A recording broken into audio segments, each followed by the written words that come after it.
Hi, everyone, and welcome to the 14th episode of the Greenhouse Ensemble's Quarantine Soiree on Zoom.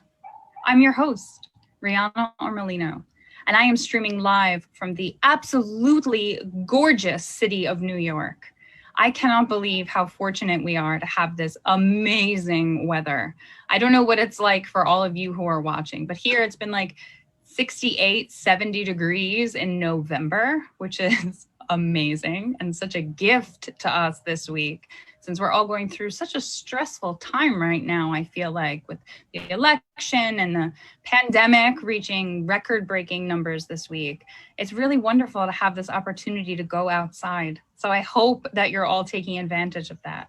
And it's also really important to take time away from looking at our screens, watching the news and all this other articles that are driving us crazy. So thank you for spending time with us. I hope that we cheer you guys up. Tonight's episode, we're doing another play by Scott Mullen. It's called Stuck, and it's directed by Greenhouse Ensemble member Joey Rotter. It's featuring Prince Jones and another ensemble member, Alexandra Moon. If you would like to support any of the artists involved in tonight's performance, you can do so in two easy ways. In fact, we've made it even easier this time because we've got QR codes for you. The first way is you can make a tax-deductible donation by going to www.greenhouseensemble.com/support us, or you can use this QR code. The other way is simple, just Venmo us.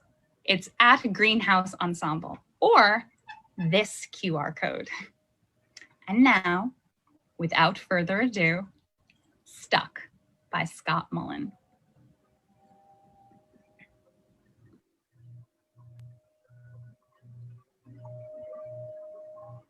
Good morning, ladies and gentlemen. We've invited first class. Now we're inviting executive platinum, emerald, sapphire, and ruby. If those boards are written on your boarding card, please come forward for boarding. Also, I'd like to invite group number 1. Please, ladies and gentlemen, have your boarding cards available. Group 1 is now boarding.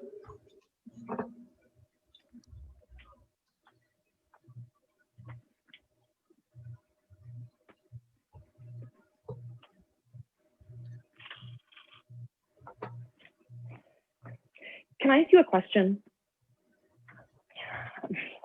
So I work at the coffee shop over there, and every day I see an incredibly wide range of people come through this airport. You name it, I've seen it.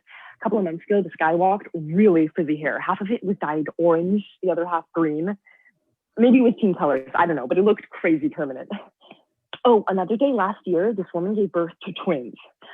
Oh, Ryan Seacrest came through about 6 months ago. Sat in that chair right over there. Nicest guy, signed autographs for nearly 2 hours. Every day, it's something new. Except with you. You're here almost every single day. And people have noticed. We've been comparing notes. Gina thinks you work for the airport spying on us, but I don't think so. Because I've been watching you. I hope that didn't sound creepy. I really don't mean to be creepy. I'm so not creepy. But I've seen you get on planes. Every time I hear them calling for the passengers for the plane to Phoenix, there you are, moving toward the gate, getting on the plane. And then half hour later, I look over and you're sitting in your chair. Heidi thought you might be a ghost. She's a little weird, but it's been 2 months. And you're always here. Why are you here? You've been watching me. Well, business is slow, and if someone's looking at the board trying to figure out what to order, sometimes I'll take a quick peek over. Not that I like you or anything. I mean, I don't know you, but you interest me. You're an interesting person. You're a mystery that I want to solve. Asking me. Seems like the easiest way. You talk a lot. I know, this thing. When I'm nervous or excited, I ramble, especially when there are silences. You are giving me a lot of silences. Why are you excited? Well, There's a mystery that's about to be solved, right? You are going to tell me, right? Please tell me what's going on. It's been driving me crazy. Listen, you seem like a nice girl, but I'm not going to tell you. What? I don't want to jinx it. Oh, no, that's not fair. Please, you need to. If you do, I'll bring you coffee every day. Choose if you want it. If you don't, I'll just keep watching you. Not that I want to be annoying or anything, but I need to know. Zoe, How do you know my name? Oh, name tag, right. Sorry, keep going. okay, listen, from now on, you get one sentence at a time, right? I'll try. It's hard. My name is Palmer. Hi, Palmer.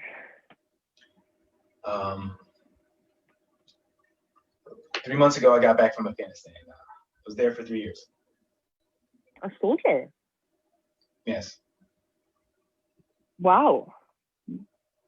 Was it? I don't want to talk about that. I'm sorry. Came back to the small town I grew up in, Connecticut. Stayed with my mom. Hung out with the guys I knew from high school. But they're all just wasting their lives, just drinking and complaining. So I got tired of that pretty quickly. Couldn't find a job.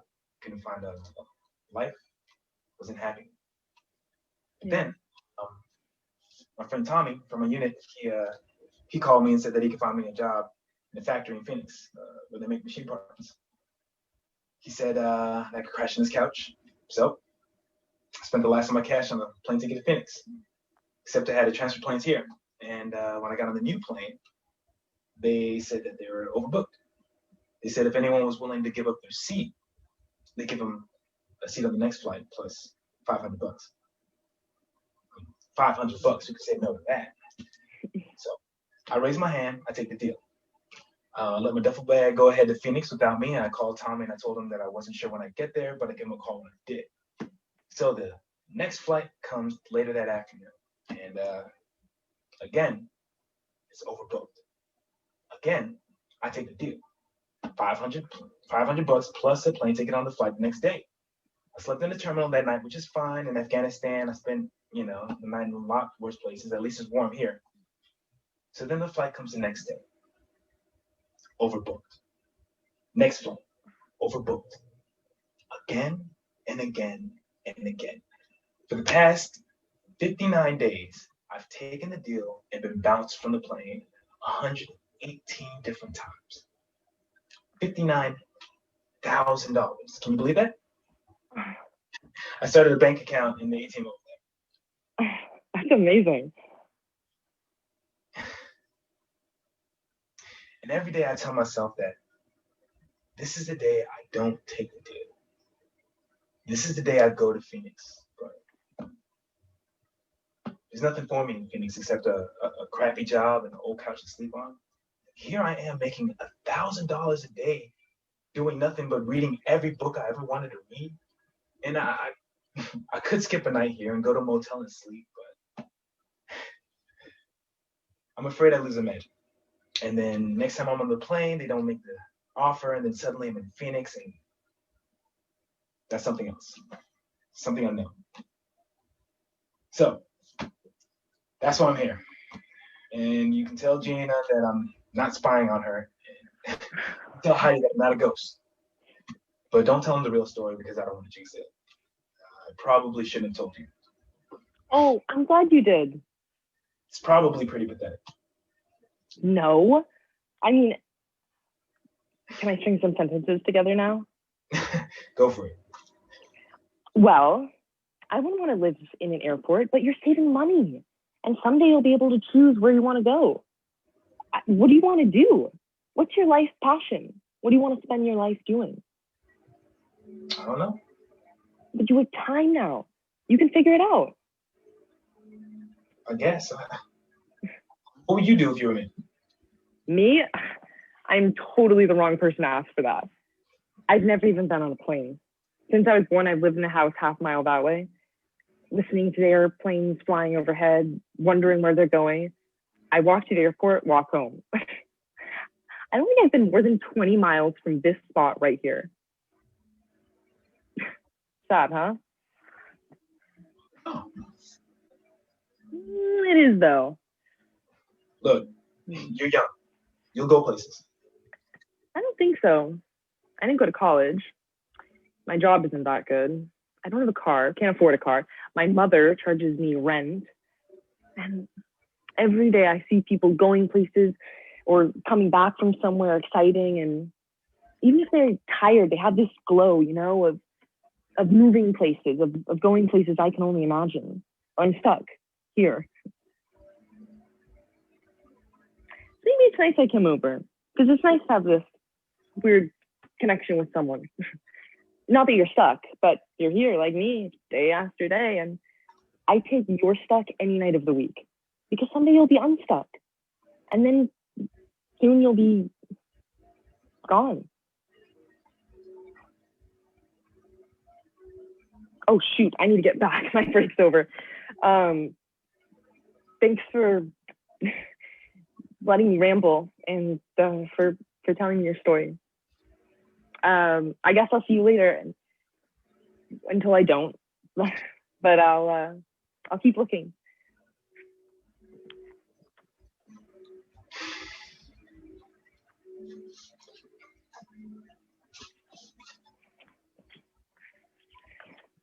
No, you should go. Get out of here. Find a life. Next flight, when they offer you $500, maybe just let someone else have the deal. Let the plane take you to Phoenix. And you don't have to stay there. You can go wherever you want. And you need to. There's no good reason to be stuck anywhere, ever.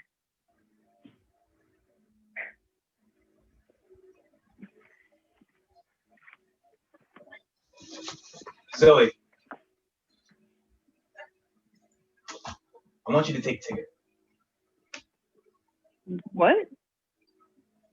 Let me sign it over to you or whatever I have to do to put in your name. I can't. Sure you can. Why? You have a job? I'm sure they owe you vacation time. Okay, what would I do in Phoenix? It doesn't matter. The point is, you'll be on a plane, and then suddenly you'll be somewhere different, and suddenly you're a different girl. A girl with choices. You can do whatever she wants. I can't. I'll give you $5,000. What? Then you really have choices. You can do whatever you want, go wherever you want, and stay. Maybe not in Phoenix. I hear it gets really hot in Phoenix. But anywhere. $10,000. Stop. You need that money. For what? I've barely spent any money the last 2 months. I've spent money on a pair of pants, slacks, a lot of fast food. Look, $10,000 plus a ticket anywhere. Where would you go? What would you do? I don't know. Exciting, isn't it? Look, I'm excited. I'm rambling. I'm the one.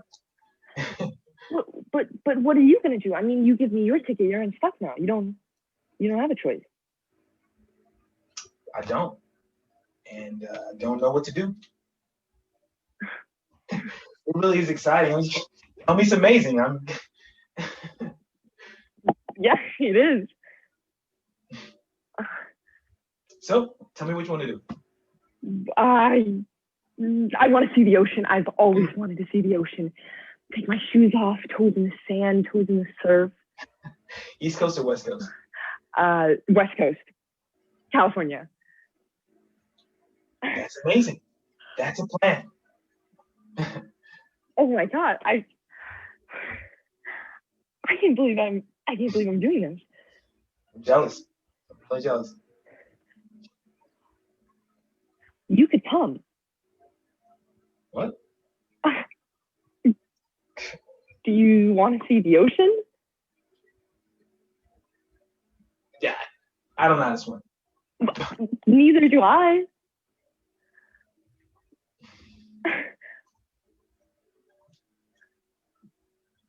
We're going on an adventure.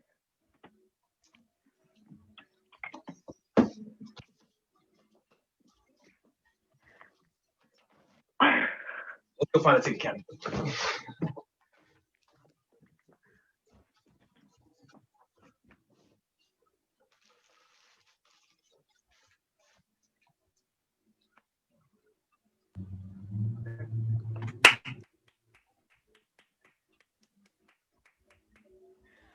Awesome job, guys. Come on back.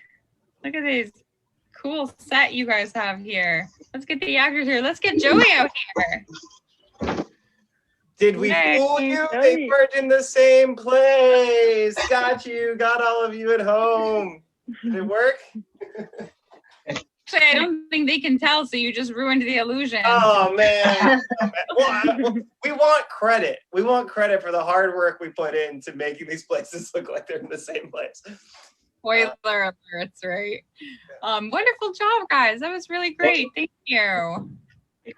Now, my favorite part of the show, where we all sit down and hang out and talk a little bit, get to know each other a little bit. And so for tonight, you know, the show, I mean, the play is so clearly about two characters who, for different reasons and in different ways, are feeling stuck in their own lives. And I think that that's something that everybody can probably relate to now, with the quarantine and the pandemic. So I would love it if you guys would share a little bit about what your experience has been in these past, 7-8 months that we've been doing this now, as far as feeling stuck, and maybe if you have some ways that you've gotten out of it that you could share too. Yeah, I mean, Prince, how do you? Oh yeah, definitely. It's definitely been hard on definitely all of us, and I know that I've seen a lot of people go through different changes and similar changes, likewise life experiences in these times, and that's actually the thing that really helps me focus on what unifies us as human beings. That when we're all faced with the hard situations, a lot of times we make a lot of similar decisions, and for me that glimpse of empathy is pronounced more so now than ever. And I think that for a long time, it's really interesting to see that I felt that we've lacked a lot of empathy, because of we have these devices that disconnect us. It seems to connect us a lot more, but in effect, like when trying to have a conversation in person, it serves to disconnect us a lot. And this time has now forced us to use these devices to connect us and find those bonds that are very important to us, and also put into focus things that are very important in our humanity that aren't always advertised in the media.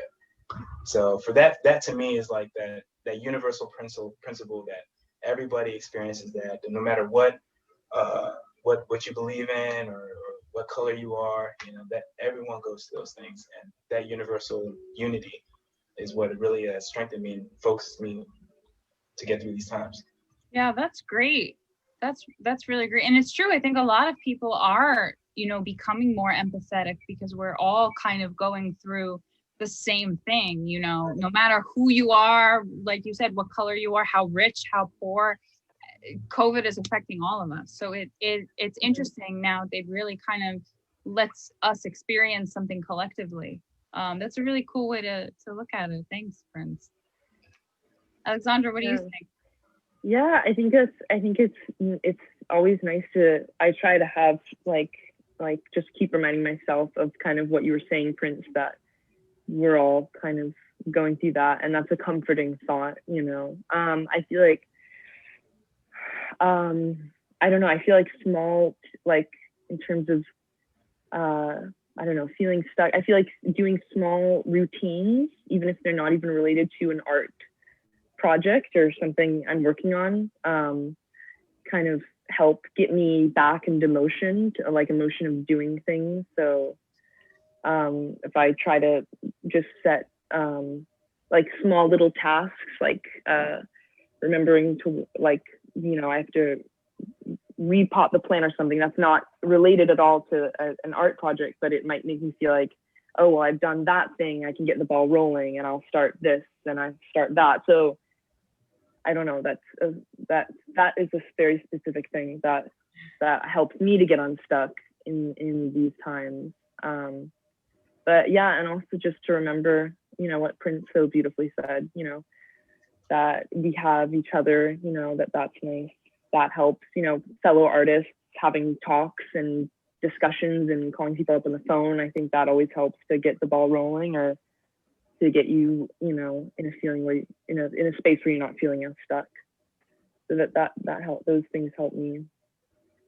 That's great. And it's true though, setting little tasks for yourself and completing them makes it easier to do the next one and then do the next one and then move on. Yeah. And before you know it, you're not stuck anymore. That's wonderful advice. How about you, Joey? Yeah, I mean, I totally agree with what both Prince and Alexandra said. I think routine was a big deal for me, being like, okay, fill your schedule now that you're not doing like in-person rehearsals. And I'm fortunate my job was remote anyway, so that was already kind of a part of things. But I think I feel stuck most when I'm like, I don't feel like I'm growing in any sort of way, or I'm not, at least not working towards something that I care about. I think it's the moments in life where I feel like I don't have any traction that I get like that sort of existential dread and anxiety. And so doing things like this, or like finding time to write, or being like, okay, I'm using this time in a way that serves my sort of values and my goals. And not only that, because I think there's also just time to be quiet and just enjoy and understand that this is a crazy time. Yeah. But a good mix of like my job with like artistic productivity, and then also like relaxation, gets me to a place where I feel like I have kind of a good swirling mix of things that don't make me feel like, even though I can't move forward in the ways that I would want to if we didn't have a pandemic, I can find a sort of normalcy and productivity that doesn't feel like we just lost 2 years out of our life because of a pandemic. Right. And I also, I mean, I'm lucky to live in a city where I have other friends, and as soon as we found out that it was like there was a safe way to execute social distancing hangs, like I bought a picnic blanket and I started doing picnics. Like I see people, like I don't feel like all of a sudden all my social avenues completely shut out. Like my family and I FaceTime more than we ever have in the past, even though we're not seeing each other that much less than we were before. We had a reason, like Prince was saying, the shared kind of experience. Right. As a unifying force. It's like, all right, well, we're all dealing with this, and how's it going with you? How's it going with you? All right, we have something to connect on consistently.